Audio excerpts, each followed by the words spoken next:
It was the meeting no one saw coming. Eric Adams, the bold mayor of New York City, and Donald Trump, the former president with a flair for controversy, sat face to face in a secretive Manhattan office. Their mission, to save New York from spiraling crime, and their plan was anything but ordinary. The mayor, his voice carrying the weight of the city's struggles, expressed his concern. He laid out the grim reality of the city's stretched budget and the rising crime rates, emphasizing the urgent need for action. Across the table, Trump listened intently, his expression resolute, his voice filling the room as he responded. Trump spoke with conviction, emphasizing that New Yorkers, tough and resilient as they are, needed to feel safe again. He dismissed the idea of half measures and insisted on doing things the right way, sparing no expense. His plan was clear: equip the police with better tools and resources. Faster cars, superior weapons, and advanced technology were, in his words, essential to taking back control of the streets. Adams nodded slowly, acknowledging the practicality of Trump's suggestions, but expressing concerns about public perception. He anticipated backlash from critics who might call such measures authoritarian or excessive. But Trump, with his characteristic flair, dismissed these worries.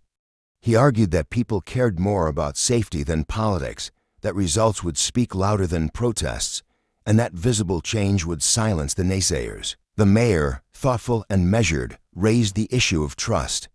He pointed out the fragile relationship between the police and the communities they serve. Without trust, he argued, even the best resources would only exacerbate tensions. Trump, while acknowledging the importance of trust, insisted that order must come first. Safety would rebuild trust, he argued, not the other way around. Adams leaned forward, his eyes locked on Trump, and posed a critical question: what about the neighborhoods that have already lost faith in us? How do we bring them back into the fold? Trump's response was immediate and sharp: visibility, Eric, presence. People need to see and feel that we're serious. Start with the hot spots. Overwhelm the areas where crime is highest. Let them know we mean business. The confidence in his voice seemed almost infectious. But Adams was not entirely convinced. He countered with the importance of community programs, mentoring initiatives, and job creation to address the root causes of crime. Trump, with a dismissive wave of his hand, acknowledged these as nice to have, but insisted they were secondary. Eric, we're not running a charity here. We're running a city. If they have fast cars, we need faster cars. Better guns, no more toys. It's time we got our New York back. Adams, though skeptical, considered the idea. Trump's ability to think outside the conventional playbook was undeniable. And what about accountability? Adams pressed. We can't let this become a free-for-all. Trump nodded, conceding the point. Agreed. Oversight is key. But let's not tie the hands of our officers with endless red tape. Give them the tools and the authority, then hold them to the highest standards. The room was heavy with tension as the two leaders debated every angle of the plan. Adams outlined his vision of blending enforcement with compassion. He spoke of outreach programs, mental health services, and investing in youth to prevent crime before it started. Trump, while supportive of some elements, remained focused on immediate results. Eric, the people need to see change now, not in 5 years. Hours passed as the discussion delved deeper into logistics. They debated over technology, including drones for surveillance, AI-driven crime prediction, software, and body cameras with real-time feeds. They weighed the merits of specialized task forces versus broader community policing.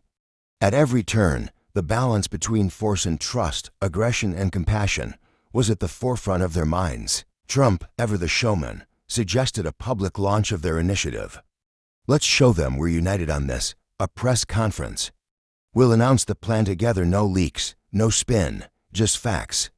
The city needs to see that we mean business. Adams hesitated, aware of the optics. Aligning too closely with Trump could alienate key allies. But he also recognized the power of a unified front. If we do this, he said, we need to make it clear this isn't about politics, it's about people. Trump grinned. Exactly. This is bigger than you, me, or any political party.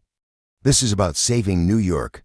As the clock ticked past midnight, the two men finally stood.